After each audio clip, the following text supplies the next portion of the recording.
പ്രിയ രക്ഷിതാക്കളെ, വിദ്യാർത്ഥികളെ, നാട്ടുകാരെ, അസ്സലാമു അലൈക്കും വറഹ്മത്തുള്ളാഹി വബറകാതുഹു. വ്രതവിശുദ്ധിയുടെ പകലുകൾക്കും പ്രാർത്ഥനാ നിർഭരമായ രാവുകൾക്കുമൊടുവിൽ സ്നേഹത്തിൻ്റെയും സന്തോഷത്തിൻ്റെയും 1000 വർണ്ണശോഭകൾ വിതറി ആകാശത്ത് വീണ്ടും ശവ്വാലിൻ്റെ ചന്ദ്രോദയം ദൃശ്യമാവുകയായി. ഏവർക്കും നന്മയും ഐശ്വര്യവും സമാധാനവും നിറഞ്ഞ ചെറിയ പെരുന്നാൾ ആശംസകൾ.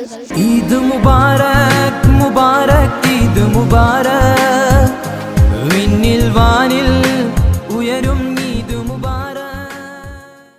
പെരുന്നാൾ ദിവസത്തിൽ വളരെ പ്രധാനപ്പെട്ട ഒരു ഇബാദത്താണ് പെരുന്നാൾ നിസ്കാരം.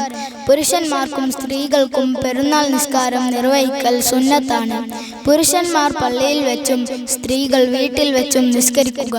സൂര്യൻ ഉദിച്ചു ഉയർന്നതു മുതൽ ഉച്ചവരെയാണ് പെരുന്നാൾ നിസ്കാരത്തിൻ്റെ സമയം. പെരുന്നാൾ നിസ്കാരത്തിൻ്റെ ചുരുങ്ങിയ രൂപം എങ്ങനെയാണെന്ന് നമുക്ക് നോക്കാം. നാം സാധാരണ നിസ്കരിക്കുന്ന 2 റക്അത്ത് സുന്നത്ത് നിസ്കാരം പോലെ തന്നെയാണ് പെരുന്നാൾ നിസ്കാരവും. നിയ്യത്തിൽ ചെറിയ മാറ്റം ഉണ്ടാവുമെന്ന് മാത്രം.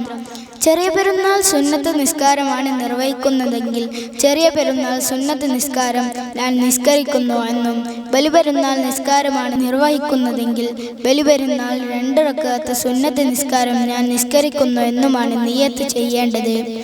നിയ്യത്ത് ചെയ്യുമ്പോൾ അത് മനസ്സിൽ കരുതണം, പറഞ്ഞാൽ മാത്രം പോരാ. ഉദാഹരണമായി, ചെറിയ പെരുന്നാൾ നിസ്കരിക്കുന്ന ആൾ നിയ്യത്ത് ചെയ്യേണ്ട രൂപം: ഉസല്ലി സുന്നത്ത ഈദിൽ ഫിത്രി റകഅത്തൈനി മുതവജ്ജിഹൻ ഇലൽ ഖിബ്ലത്തി അദാഹൻ ലില്ലാഹി തആല. ജമാഅത്തായിട്ടാണ് നിസ്കരിക്കുന്നതെങ്കിൽ ജമാഅത്ത് കൂടി കരുതണം, അല്ലെങ്കിൽ ജമാഅത്തിന്റെ പ്രതിഫലം ലഭിക്കുകയില്ല.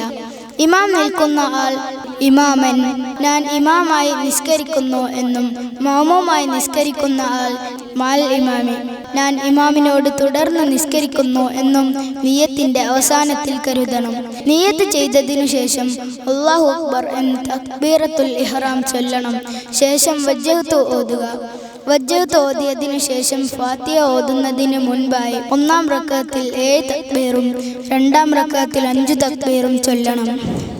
ഈ തക്ബീറുകൾക്കിടയിൽ സുബ്ഹാനല്ലാഹി വൽഹംദുലില്ലാഹി വലാ ഇലാഹ ഇല്ലല്ലാഹു അല്ലാഹു അക്ബർ എന്ന തസ്ബീഹ് ഓരോ പ്രാവശ്യം ചൊല്ലണം. 1-ാമത്തെ റക്അത്തിലെ 7-ാമത്തെ തക്ബീറിനു ശേഷം തസ്ബീഹ് ചൊല്ലേണ്ടതില്ല. അതുപോലെ തന്നെ 2-ാമത്തെ റക്അത്തിലെ 5-ാമത്തെ തക്ബീറിനു ശേഷവും തസ്ബീഹ് ചൊല്ലേണ്ടതില്ല. അതിനുശേഷം ഫാത്തിഹയാണ് ഓതേണ്ടത്.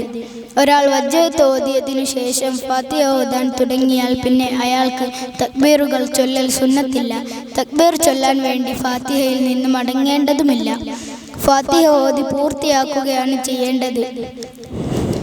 ഫാത്തിഹയ്ക്ക് ശേഷം സൂറത്ത് ഓതി സാധാരണ പോലെ 1 റക്അത്ത് നിസ്കരിച്ച് 2-ാമത്തെ റക്അത്തിലേക്ക് വരിക. ഉടനെ തന്നെ 5 തക്ബീർ ചൊല്ലുക. തക്ബീറുകൾക്കിടയിൽ പ്രസ്തുത തസ്ബീഹ് ഓരോ പ്രാവശ്യം ചൊല്ലുക. ശേഷം ഫാത്തിഹ ഓതി സൂറത്ത് ഓതി 2-ാം റക്അത്ത് പൂർത്തിയാക്കി അത്തഹിയാത്ത് ഓതി സലാം വീട്ടുക. ഇതാണ് പെരുന്നാൾ നിസ്കാരത്തിന്റെ രൂപം. നല്ല നിലക്ക് അമലുകൾ ചെയ്യുവാനും അള്ളാഹുവിന്റെ സ്വർഗീയ പൂങ്കാവനത്തിൽ ഒരുമിച്ച് കൂടുവാനും നമുക്കും നമ്മളിൽ നിന്ന് മരണപ്പെട്ടു പോയവർക്കും അള്ളാഹു ഭാഗ്യം നൽകി അനുഗ്രഹിക്കട്ടെ. ആമീൻ. അസ്സലാമു അലൈക്കും വറഹ്മത്തുള്ളാഹി വബറകാതുഹു. ഈദ് മുബാരക് മുബാരക് ഈദ് മുബാരക്, വിണ്ണിൽ വാനിൽ ഉയരും